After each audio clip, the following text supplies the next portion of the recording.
बंदे ने पोस्ट डाल दी इनके खिलाफ, तो इनका आईटी सेल इतना मतलब खतरनाक तरीके से उसके पीछे पड़ता है, उसके अकाउंट को ब्लॉक कर। ये सबसे बड़े दोषी तो प्रधानमंत्री नरेंद्र मोदी जी हैं। ज्यादा मेडल हरियाणा के हैं, इंडिया में मेहनत करते हुए मेडल लेके आते हैं, पर हरियाणा का खेल बजट है 90 करोड़ रुपए, और इतना ही जवाब देना चाहेंगे गुजरात का बजट है 750 करोड़ रुपए। पीटी उषा जी की, वो इतने बड़े खिलाड़ी हैं, उनको लड़कियों को साथ देने की बजाय वो पार्टी की तरफ जा रही हैं, वो बहुत निंदनीय है। बीजेपी सरकार है जो, इसका शुरू से ही ये प्रोपोगंडा रहा है, जो चीज़ को जीता नहीं जा सकता या जो चीज़ सच्चाई है उसको यहाँ बदनाम कर दो या खरीद जब तक इनका इंसाफ नहीं होगा, हम पगड़ी समाज जट्टा के संघर्ष समिति इनका बहू बेटियों के साथ हैं। सर, खिलाड़ियों का एक आंदोलन चला हुआ है। वैसे तो जब पब्लिसिटी करनी थी तो बोलते थे हरियाणा खेल नर्सरी है, पंजाब के लोग कबड्डी में हैं, लेकिन अब उसके खिलाफ प्रचार करने की तो हरियाणा के लोग ने कब्जा करना चाहते हैं कबड्डी पे या कुश्ती पे, तो इसके बारे में क्या कहोगे? कि खिलाड़ियों के ऊपर ऐसा कोई प्रतिबंध नहीं होना चाहिए, ये खाली स्थानीय ये हुआ है, खिलाड़ी हैं वो हमारे देश के खिलाड़ी हैं और सारे किसी जात धर्म के नहीं है। जो जात धर्म फैला रही है वो बीजेपी सरकार फैला रही है। आज ये जो शोषण हुआ है, जो खिलाड़ियों के ऊपर रेप का हुआ है, किसी भी सरकार ने इसके ऊपर एक्शन का प्रयोग नहीं किया। क्यों नहीं किया? सभी हिंदुस्तान को पता है, लेकिन इसके ऊपर कोई भी आवाज़ उठाने के लिए राजी नहीं है। सर, प्रधानमंत्री मनमोहन सिंह जब यहाँ प्रधानमंत्री थे, मनमोहन सिंह जी, उस टाइम बीजेपी कहती थी कि मौनी बाबा है, बोलता नहीं है, चुप रहता है, और अभी जो मोदी हमारे प्रधानमंत्री है वो चुप है, इसके बारे में क्या कहोगे? देखिए, ये तो उनके ऊपर इल्ज़ाम थे। आज प्रधानमंत्री नरेंद्र मोदी जो बलात्कारियों को के ऊपर अपना स्टैंड नहीं ले रहे, उनका साथ दे रहे हैं, तो ये सबसे बड़े मौनी तो ये हैं। ये सबसे बड़े दोषी तो प्रधानमंत्री नरेंद्र मोदी जी हैं। जब तक इनका इंसाफ नहीं होगा, हम पगड़ी समाज जट्टा के संघर्ष समिति इनका बहू बेटियों के साथ हैं, खिलाड़ियों के साथ हैं और कंधे से कंधा मिलाकर साथ चलेंगे और इनके साथ रहेंगे। हमारी कुछ संगठन दिल्ली भी आज गए हैं उनका समर्थन करने के लिए। तो ये तो सारे हिंदुस्तान की लड़कियां हैं। मैं तो सभी प्रदेश और देश की जनता को ये आग्रह करूंगा कि ये लड़कियां किसी की नहीं है, हमारी सारे हिंदुस्तान की लड़कियां हैं। इसका साथ दीजिए। जो शोषण हुआ है, जो बलात्कार हुआ है, उसके विरुद्ध आवाज़ उठाई जाए। तो सर, आप क्या कहना चाहोगे कि जिस प्रकार का एक अब माहौल बन रहा पूरे देश के अंदर कि कोई भी आंदोलन करता है उसको बदनाम करने के लिए एक पूरी फोर्स तैयार हो जाती है, तो कैसे देखते हैं इन चीज़ों को? ऐसा है सर, बीजेपी सरकार है जो, इसका शुरू से ही ये प्रोपोगंडा रहा है, जो चीज़ को जीता नहीं जा सकता या जो चीज़ सच्चाई है उसको यहाँ बदनाम कर दो या खरीद लो। इनके पास तीसरा कोई हथियार नहीं है आजकल। एक इनका सबसे बड़ा हथियार है ईडी का, सीबीआई का, जो जिसके पीछे लगा दो, बीजेपी ज्वाइन करो, किसी को कोई दिक्कत नहीं है। एक बड़ा हथियार आईटी सेल भी बता रही सर। आईटी सेल बहुत बड़ा हथियार है इनका, देखा जाए। मतलब अगर आज के टाइम में अगर देखें तो बीजेपी का जो सबसे बड़ा खर्चा हो रहा है आईटी सेल के ऊपर हो रहा है। मतलब अगर किसी ने, एक बंदे ने पोस्ट डाल दी इनके खिलाफ, तो इनका आईटी सेल इतना मतलब खतरनाक तरीके से उसके पीछे पड़ता है, उसके अकाउंट को ब्लॉक कर दो, रिपोर्ट पे रिपोर्ट करो। और बाकी अपनी बेटियां हैं, मेडल लेके आई हैं, उस टाइम तो देश का गौरव थी। अगर आज वो इसके खिलाफ बैठे हैं तो आज वो एक घर की बेटियां है, घराने की है, एक समाज की बेटियां बना दिया गया है उनको। जिस टाइम तो मेडल आए उस टाइम तो देश की बेटियां, मोदी जी उनके चाय पानी का प्रोग्राम करते फिर लग रहे थे। आज वो एक जाटों की बेटियां होगी, एक समाज के अंदर भी उनको बदनाम किया जा रहा है। तो सर, आप क्या कहना चाहोगे इसमें पूरे मामले में कि आप दिल्ली भी, आप पगड़ी समाज जट्टा के लोग गए हैं, अलग अलग किसान संगठन गए हैं, मजदूर आंदोलन के लोग गए, महिला संगठन के लोग गए हैं, तो क्या कहना चाहोगे? अलग अलग पहलवानों ने अपनी बातचीत रखी थी, वो नीरज चोपड़ा है ओलंपियन, या वीरेंद्र यादव है जो गुंगा पहलवान के नाम से मशहूर है, अर्जुन अवार्डी, उन्होंने भी अपनी बातचीत रखी है। देखिए, खिलाड़ियों को तो एक तरफ होना ही पड़ेगा जब अगर खिलाड़ियों की उन पे आन बान शान पे इनकी बात आई है।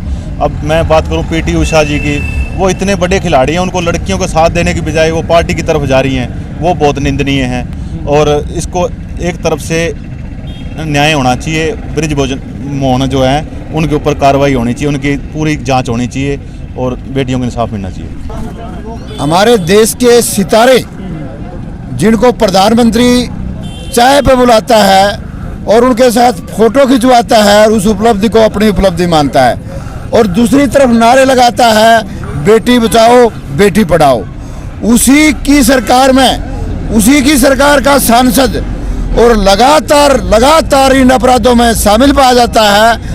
और लंबे आंदोलन के दौरान भी आज तक केंद्र सरकार का कोई भी जिम्मेदार मंत्री, प्रधानमंत्री, गृह मंत्री और खेल मंत्री सारे के सारे लोगों को साफ सूंघ गया। इसका मतलब है उनका मौन समर्थन है। इन अपराधियों को बलात्कारियों की सरकार कहा जा सकता है। भारतीय जनता पार्टी को बलात्कारियों की सरकार कहा जा सकता है।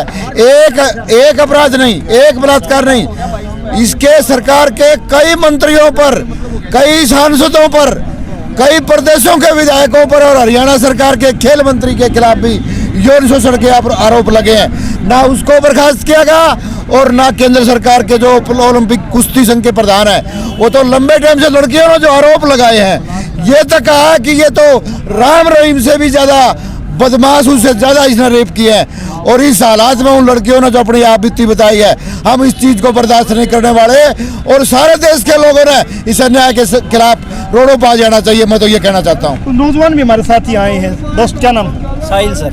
साहिल, क्या करते हो? मैं खुद एक एथलीट हूँ सर। सर, कैसे देखते हो कि मतलब जिस प्रकार से ना सरकार चुप है और जो लोग लड़ रहे हैं उनको बदनाम करने के लिए कहा जा रहा है एक अखाड़े के हैं या हरियाणा के हैं तब लड़ रहे हैं, कैसे देखते हो? ये हरियाणा वालों को ऐसे बोला जा रहा है कि ये कुश्ती जगत में कब्जा करना चाहते हैं। वो बंदे मेहनत कर रहे हैं, अगर कोई मेहनत करता है तो आगे आओ, अपना दंगल लड़ो और आगे ओलंपिक जहाँ पे भी उनको खेलना है वहाँ तक की स्थिति प्राप्त करो। वो सिर्फ सरकार एक लड़कियों को मुद्दा बनाती है वोट लेने का, उसके बाद उन्हें ना ही तो लड़कियों से मतलब है ना ही और जनता से मतलब है, सिर्फ खिलाड़ियों को मुद्दा बनाया जाता है वोटों का। सरकार कहती बेटी बचाओ बेटी पढ़ाओ, इनका कोई मतलब नहीं है बेटी बचाने से पढ़ाने से, इनका मतलब सिर्फ वोट पाने से।